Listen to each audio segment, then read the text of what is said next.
I'll be sharing my screen, so you let me know, okay? If you cannot see.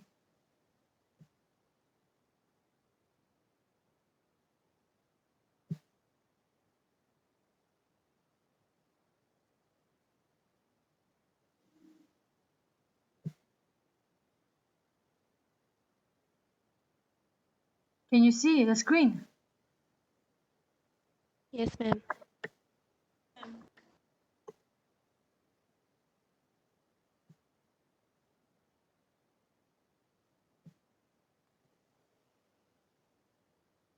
Right. So today we will be taking a class on critical analysis of various programs of teacher education in India. Okay. So when we say critical analysis means even for education also we used to have inspection and all right for if by UGC or NAC assessment, all those analysis are being done right for institutions. Do you remember right all those things? Am I audible? Okay. Yes, ma'am. Yes, ma'am. Just like that, for teacher education, as we have been talking all this time about teacher preparation, right? If you remember, role of a teacher, characteristics of a teacher, all those qualities, competencies, then peer and self-evaluation, all those things we have been discussing all this time, right? For teacher education, how we will prepare a teacher so that the education system in an institution will become better, will become efficient, right? So just like that, we have certain programs for teacher training also, and then there are analyses are being done. There are certain criteria that we need to assess before giving education training to the teachers and all those. So we will be discussing that today. So when we say teacher education, it means the policies and procedures that are designed to equip prospective teachers with the knowledge, attitude, behavior, and skill they require to perform their task efficiently or effectively in the classroom, schools, and in a wider community. So here, when we give education to teacher, okay, here we are mainly focusing to equip the teachers with to refine and improve and upgrade their knowledge, their attitude, their behavior, and skill towards teaching. So here, teacher education can be defined as all the formal and informal activities and the experiences that helps the teacher or the person to qualify and to assume the responsibility as a member of the educational profession or to discharge or dispense his or her responsibility more effectively and efficiently. Now let's see the aims of teacher preparation.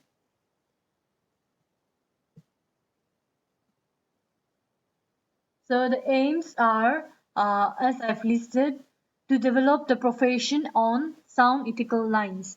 So here, for a teacher to become an efficient teacher, we lay down certain guidelines, certain ethical lines, standards, and then certifications are done. Continuing educations are being provided to the teacher in uh, to the teacher, and then we used to give such training in such a way that they will be creative not only in the classroom situations but also in non-classroom situations.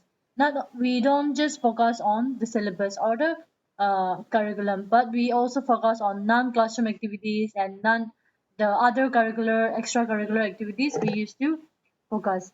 And then to prepare the teacher according to the level of school. There are certain level of schools, right? Like kindergarten, preschool, then schooler, all those like elementary, high school, high secondary. So there are certain levels of school. So we prepare the teacher. Okay, the teachers are being prepared according to the level of the school. For for a teacher that who are dealing with a kindergarten or a preschooler students, we do not give them training that is based on masters. Okay, that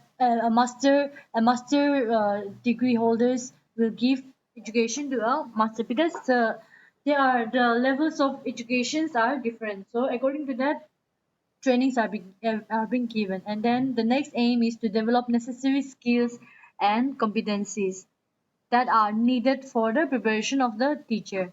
And then we to impart the latest knowledge of the relevant discipline. Okay, the latest knowledge, the latest trends that is going on, that has to be given training so that the teacher can effectively use that technology or that knowledge. And then, as we have already mentioned, to upgrade knowledge and develop critical awareness, then to develop the capacity of elaboration, then examination, interpretation, and communication of ideas. So we when a teacher undergoes a training, it improves, okay, it improves the teacher in their explanation, in their creativity, on how to conduct examination, on how to interpret certain ideas, or how to interpret the student's character, and then how to communicate the certain ideas that develops in a teacher's mind. And also it enables the teachers to undertake meaningful education research. So research is an ongoing process side by side with as a teacher, side by side conduct researches are being conducted for, like, students are being assigned with projects to conduct researches, to conduct mini research, and certain projects are being given. So in order to help the students also, as well as in order to help oneself, uh, teacher education program is necessary. And then we will just see the types of teacher education program. As I've already mentioned, we have certain programs, that is pre-primary teacher education, where uh, it can be taught by uh, high secondary holders with 1 year experience, and primary teacher education who has a high secondary education level with 2 years experience, or a secondary teacher education who a teacher who has already graduated and has 1 year experience. And then, or a 1 year experience, they can go for education programs, they can attend education programs. And then higher education programs, like having a 1 year MEd course, and a 2 years MA in education, or a 2 year in PhD, or a course after MEd or MA, any course. So so they can also go for teacher education program. And then there are certain vocational training teachers, like diploma teachers in physical education, or in training courses, like teachers of music, or dancing, painting, art, all those certificate courses that they have undertaken. They can also go for to refine their knowledge and their skills and attitudes. They can also go for teacher education program. So there are two pillars of teacher preparation program, that is solid knowledge of a discipline and extensive practical experiences. So there are two pillars while preparing a teacher, uh, and then while scheduling a program for teacher preparation, there are two things, that is solid knowledge of a discipline. As in a nursing discipline, uh, a a training is given a solid knowledge on my discipline as a nurse, as in the nursing profession, on my discipline, a solid knowledge of nursing profession will be provided, and as well as extensive practical experiences, other practical experiences which may not be associated with my profession, that those are extensive practical experiences. Maybe, for example, how to deal with students, or how to deal with kids. Say, for example, in my discipline, I have taken up my master's in obstetrics and gynecology. But that doesn't mean that I have to stay fixed with that. That will be my solid knowledge in my discipline. And when I say extensive, I will go beyond midwifery. I will go beyond my obstetrics and gynecology specialty, and I will go to psychiatric nursing experiences, or maybe for community health nursing experiences. So all those extensive practical experiences are also being given. So now coming to the government organization for teacher education, let's see here under the Ministry of Human Resource Development in India, we have a department known as Elementary Education and Literacy, which is a BEX body that looks after the policy for teacher education. Okay, so and then we also have agencies like National Council for Teacher Education (NCET), you might have heard, and then National Council for Educational Research and Training (NCERT), and National University for Educational Planning and Administration (NUEPA).